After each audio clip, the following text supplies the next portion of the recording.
Hello everybody. I'm making this report of world crisis. I'm making this report earlier because of the escalation in violence we are witnessing around the globe. And this is a website of the Huffington Post, although it's not so famous post, but it just indicates the statistics of the violence mass shootings in the USA in 2017. Mass shootings have increased in 2017 as per through as through of June, of course. This is the Guardian website, and I just want to let my viewers know that when I convey news from a known Canadian or American media network website, this is not because I admire or consider these media networks truthful, but rather because they wouldn't lie when they broadcast negative news of their own countries. So we, as you see here, it's the Guardian.com, and we see the violence here. We just noticed here an article, police baffled by motives of young suspects in Pennsylvania murder spree. And also here another article, man admits to killing 4 youths who went missing in Pennsylvania. So easy, the killings in USA. This is CNN News Media Network, which is credited by both US government and US public. CNN.com states that the violent crimes are on the rise, and new types of crimes and new gangs are appearing, just like the MS-13 gang. Kids are, in many cases, can be victims of mass shootings. In the US as well, we are witnessing doctors are killing doctors, lawyers are killing lawyers, and journalists are killing journalists, just like what happened in the Bronx, Lebanon hospital. 45-year-old Dr. Henry Bello, the man who walked into his former place of employment to shoot people before taking his own life. It's a Canada had its shares of violent crimes in the first half of 2017, just like we see in Hamilton. And this is a CHCH News website, which is a news media network credited by both Canadian government and Canadian public.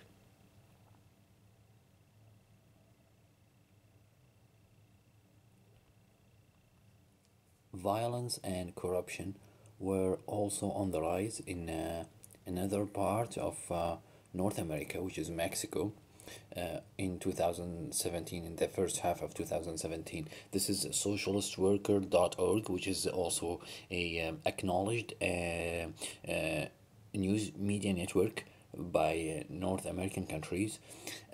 We see the result and the consequences of this violence and corruption is the uprising, mass uprising against the Mexican government. If we scroll down, also we see the recent crimes committed on people, on citizens, and sometimes some of these crimes were committed against women. Also in Mexico, we see how job seekers were tricked into cartel boot camps. They are trained to be then soldiers for the drug cartel. So easily it's happening like this in Mexico because of the corruption and lack of security. And this is also an article made from it's made from the New York Times, so it's an accredited article. Violent crimes are also on the rise in other parts of the world, which were and still are supposed to be peaceful, in England. This article is from the Guardian.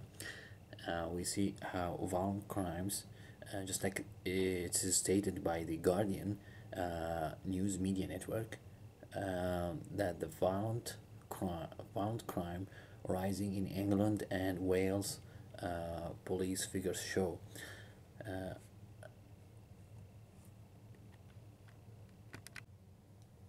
Violence in Venezuela is rising sharply after trigger in chaos in security measures and escalation of tension between political parties.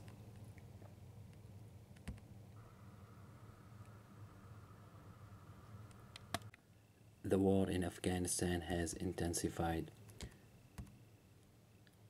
An article from theguardian.com states the war America can't win, how the Taliban are regaining control in Afghanistan.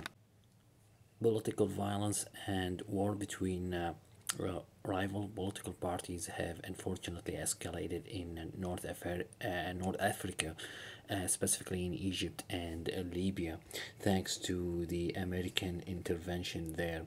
In Yemen as well, the conflict there have been escalated thanks to war criminals, the Saudis and their allies in the region.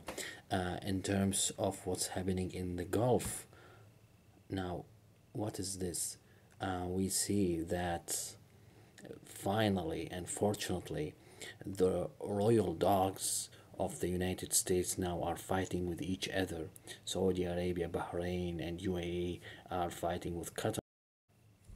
Kings of the Arabic Gulf countries, who were made by Britain, USA, and their allies, persecuted their own people, robbed Muslims worldwide of their wealth, and supported terrorism in Iraq, Yemen, and elsewhere. They supported terrorism against civilians in these countries. In conclusion, United Nations with its Security Council, which is dominated by United States of America and its allies, made the world a safer place.